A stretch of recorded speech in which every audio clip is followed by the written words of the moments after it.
Hello guys, welcome back to mister 3G vlogs. మరొక వీడియోలో మీ అందరికీ స్వాగతం సుస్వాగతం. నా పేరు త్రినాథ్. నేను ఇండియన్ రైల్వేలో టెక్నీషియన్ గా వర్క్ చేస్తూ ఉన్నాను. గైస్, ఆర్ఆర్బి చెప్పినట్టే ప్రతి సంవత్సరం రైల్వే నుంచి నోటిఫికేషన్స్ వస్తున్నాయి.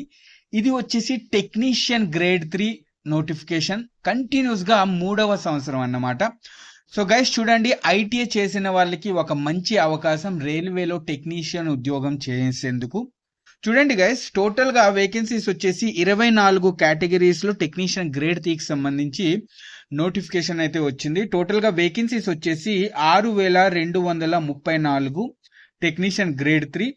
అలాగే టెక్నీషియన్ గ్రేడ్ 1కి సంబంధించి 323 వేకెన్సీస్ అయితే ఉన్నాయి all over India. Okay, so దీనికి సంబంధించి మెడికల్ కేటగిరీస్ వచ్చేసి A3, B1, B2, C1 medical వరకు మీరు అప్లికేషన్స్ అయితే పెట్టుకోవచ్చు, ఎలాంటి ప్రాబ్లం లేదు. Mechanical department, electrical department, engineering department and అలాగే సిగ్నల్ అండ్ టెలికమ్యూనికేషన్ డిపార్ట్మెంట్కి సంబంధించి టోటల్ వేకెన్సీ వచ్చేసి 6234. సిగ్నల్ డిపార్ట్మెంట్ టెక్నీషియన్ గ్రేడ్ 1కి సంబంధించి 323 పోస్టులు అయితే ఉన్నాయన్నమాట. ఓకేనా, ఆన్లైన్ అప్లికేషన్ డేట్ వచ్చేసి 30 జూన్ నుంచి స్టార్ట్ అయిపోయింది. ఓకే, 29 జూలై వరకు క్లోజింగ్ డేట్ అయితే ఉంటుంది. ఏజ్ రిలాక్సేషన్ కి సంబంధించి చూడండి గైస్, జనరల్ వాళ్ళు ఎవరైతే అన్రిజర్వ్డ్ క్యాండిడేట్స్ ఉన్నారో వాళ్ళకి 18 నుంచి 30 సంవత్సరాల వరకు. ఓకేనా, టెక్నీషియన్ గ్రేడ్ 3కి సంబంధించి. అలాగే ఓబీసీ ఎన్సీఎల్ ఎవరైతే ఉన్నారో వాళ్ళకి 18 సంవత్సరాల నుంచి 33 సంవత్సరాల వరకు. అలాగే ఎస్సీ ఎస్టీ క్యాండిడేట్స్ ఎవరైతే ఉన్నారో 18 నుంచి 35 సంవత్సరాల వరకు ఏజ్ రిలాక్సేషన్ అయితే ఇక్కడ ఉంది. అలాగే పీడబ్ల్యూబీడీ క్యాండిడేట్స్ ఎవరైతే ఉన్నారో వాళ్ళకి 18 నుంచి 40 సంవత్సరాల వరకు యూఆర్ క్యాండిడేట్స్ కి. అలాగే ఓబీసీ ఎన్సీఎల్ క్యాండిడేట్స్ కి 18 నుంచి 43 సంవత్సరాల వరకు. అలాగే పీడబ్ల్యూబీడీ ఎస్సీ ఎస్టీ క్యాండిడేట్స్ ఉంటారు కదా, సో 18 సంవత్సరాల నుంచి 45 సంవత్సరాల వరకు మీరు ఎవరైతే ఎలిజిబుల్ ఉన్నారో వాళ్ళందరూ అప్లికేషన్స్ అయితే పెట్టుకోవచ్చు. ఓకే గైస్, చూడండి దీనికి సంబంధించిన ఫుల్ నోటిఫికేషన్ వచ్చేసి mister railway life Telegram group ఉంది. మనకి టెలిగ్రామ్ లో ఒక గ్రూప్ ఉంది. అడుగుతూ ఉంటారు కదా, అన్న టెలిగ్రామ్ లింక్ ఇవ్వండి అని. లింకులు ఇవ్వలేను, వెళ్ళి టెలిగ్రామ్ లో మీరు సెర్చ్ చేసుకోండి. ఓకేనా, mister railway life Telegram group అని ఉంటుంది. దాంట్లో మీకు ఈ నోటిఫికేషన్ కి సంబంధించిన full detailed centralised notification PDF ఉంటుంది. అండ్ అలాగే previous year question papers Telugu language and అలాగే ఇంగ్లీష్ లాంగ్వేజ్ లో మీకు అవైలబుల్ గా ఉన్నాయి.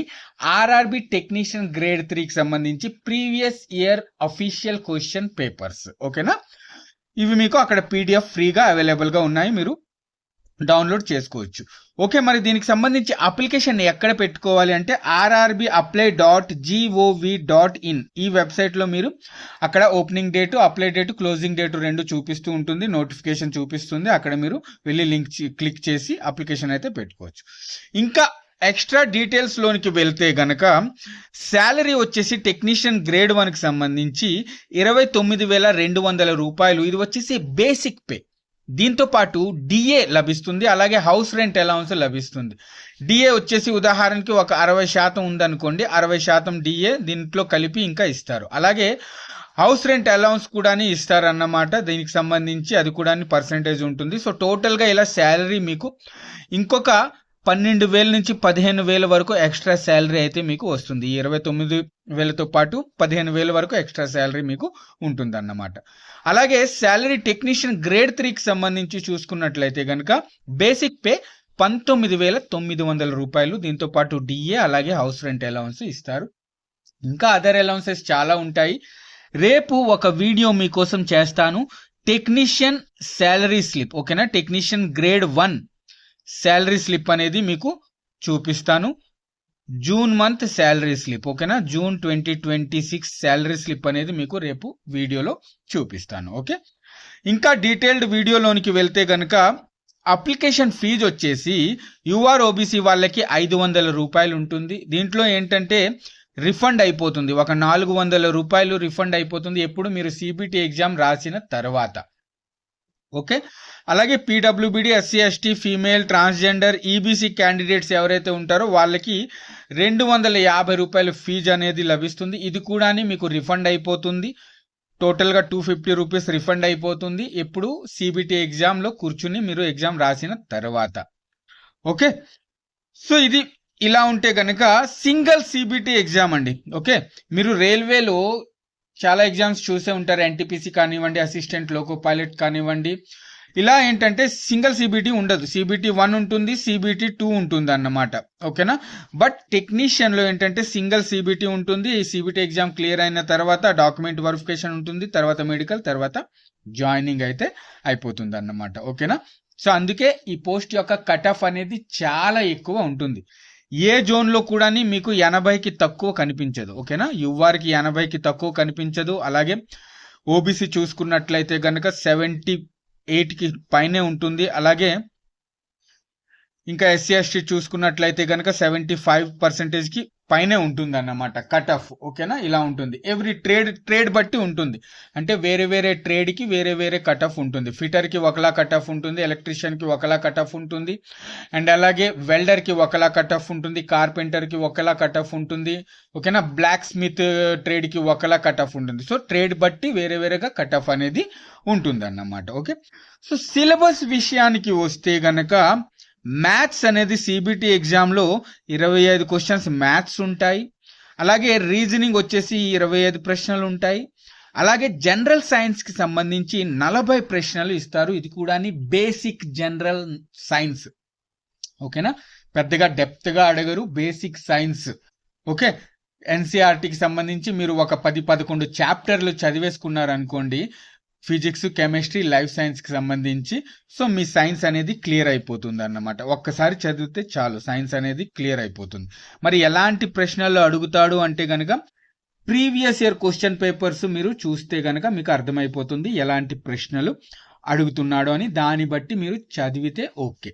ఓకే, అలాగే జనరల్ అవేర్నెస్ లేదా కరెంట్ అఫైర్స్ వచ్చేసి ఒక 10 ప్రశ్నలు అడుగుతారు. సో టోటల్ గా ఇలా 100 క్వశ్చన్స్ అయితే సిబిటి ఎగ్జామ్ లో మీకు ఉంటుంది, computer based test. Okay, so దీంట్లో ఏంటంటే 130 నెగిటివ్ మార్క్స్ కూడా ఉంటాయి. మీరు ఎగ్జామ్ రాసేటప్పుడు, సిబిటి ఎగ్జామ్ ఇచ్చేటప్పుడు 3 రాంగ్ ఆన్సర్స్ అటెంప్ట్ చేస్తే గనక ఒక కరెక్ట్ ఆన్సర్ కూడా మీది తప్పు అయిపోతుంది అన్నమాట. ఇది మీరు గుర్తుపెట్టుకోవాలి. ఓకే, సో తెలుసు కదండి, ముందు సిబిటి ఎగ్జామ్ జరుగుతుంది. ఇందులో పాస్ అయితే గనక డాక్యుమెంట్ వెరిఫికేషన్ అవుతుంది. డాక్యుమెంట్ వెరిఫికేషన్ కూడా బాగానే జరిగితే మెడికల్ ఎగ్జామినేషన్ కి పంపిస్తారు. మెడికల్ ఎగ్జామినేషన్ కి తర్వాత మీకు జాయినింగ్ అనేది ఇస్తారన్నమాట. ఓకేనా, ట్రైనింగ్ ఉంటుంది, ట్రైనింగ్ తర్వాత పర్మనెంట్ అనేది చేస్తారు. ఇలా ఉంటుంది అన్నమాట. ఓకే, సో ఇది.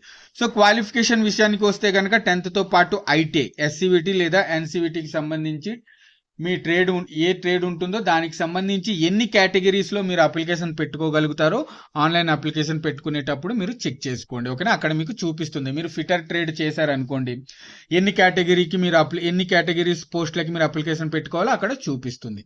మీరు ఎలక్ట్రీషియన్ చేశారనుకోండి, ఎన్ని కేటగిరీస్ లో అప్లికేషన్ పెట్టుకోవచ్చు అనేది అక్కడ మీకు చూపిస్తుంది. సో ఇలా కేటగిరీ వైజ్ గా మీరు అప్లికేషన్స్ అయితే పెట్టుకోవచ్చు. గుర్తుపెట్టుకోండి, ఎనీ జోన్ సింగిల్ అప్లికేషన్. ఓకేనా, ఏదో ఒకే జోన్ కి అప్లికేషన్ పెట్టుకోవాలి, అలాగే ఒకే అప్లికేషన్ పెట్టుకోవాలి. ఇది మీరు గుర్తుపెట్టుకోండి. మల్టీ అప్లికేషన్స్ పెట్టుకున్నారు అనుకోండి అతి తెలివి ఉపయోగించి, సో అప్లికేషన్ అనేది రిజెక్ట్ అయిపోతుంది. ఇది మీరు గుర్తుపెట్టుకోవాలి. ఓకేనా, అండ్ ఇంకొక విషయం, ఫీజు కన్సల్టేషన్ కోసం చాలా మంది ఏం చేస్తారంటే, నేను 500 ఫీజు ఇవ్వను, ఈబీసీ సెలెక్ట్ చేసుకుంటే 250 రూపీసే ఇవ్వడం పడుతుంది కదా అని చెప్పి అతిగా ఆలోచించి 250 రూపీస్ కోసం ఈబీసీఎస్ అని పెట్టేస్తారు. ఓకేనా, ఇది చాలా పెద్ద పొరపాటు. మీరు ఇక్కడ 250 రూపాయలు ఫీజు కోసము ఈబీసీఎస్ అని పెట్టారు అనుకోండి, మీరు ఈబీసీలోకి రారు.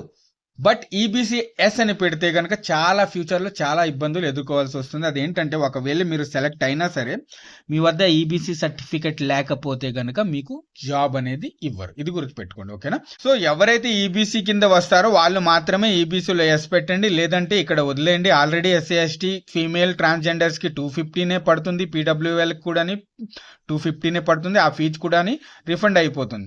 కొంతమంది యూఆర్ ఓబీసీ వాళ్ళు ఏం చేస్తారంటే ఈబీసీ అనేది సెలెక్ట్ చేసేస్తారు అన్నమాట, 250 అవుతుంది కదా అని చెప్పి. అలాంటి మిస్టేక్ మీరు చేయకండి, మళ్ళీ చెప్తున్నాను. ఓకే, సో ఇది guys RRB railway technician notification official notification అన్నమాట. సో త్వరగా అప్లికేషన్స్ పెట్టుకోండి, అండ్ అలాగే దీనికి తగ్గట్టు ప్రిపరేషన్ కూడా చేయండి. తప్పకుండా టెక్నీషియన్ జాబ్ అనేది సాధిస్తారు. గుర్తుపెట్టుకోండి, సింగిల్ సిబిటి ఒక్క సిబిటి ఎగ్జామ్ క్లియర్ చేస్తే చాలు, జాబ్ అనేది కన్ఫర్మ్. ఓకేనా? సో ఇది గైస్, వీడియో నచ్చితే తప్పకుండా ఒక లైక్ చేయండి. నెక్స్ట్ వీడియోలో మళ్ళీ కలుస్తాను. అంతవరకు సెలవు, బాయ్, జై హింద్.